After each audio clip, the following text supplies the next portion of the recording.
Petani sawit Indonesia, masalah yang selalu dihadapin oleh Anda di seluruh Indonesia, petani-petani sawit Indonesia adalah buah cengkeh, ngetrek, ya, daun yang kuning, busuk di pucuk dan lain-lain. Betul tidak? Padahal sudah menggunakan pupuk bermacam-macam pupuk yang dipakai. Tapi kenapa setiap tahun masalah itu selalu ada? Apakah itu nggak bisa diselesaikan? Bisa. Yang penting asal tahu ada solusinya. Nah, pembuktiannya adalah ini, ya.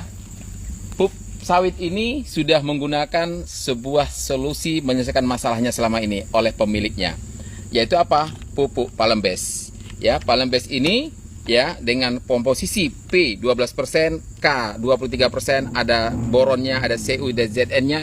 Ini adalah pupuk yang memang dibutuhkan oleh sawit. Kenapa? Sawit tidak pernah berbohong. Dia akan membuktikan bahwa pupuk yang tepat dia akan memberikan buah yang tepat. Contoh, ya, lihat. Buah ini lihat kelihatan segar dan mengkilat, ya.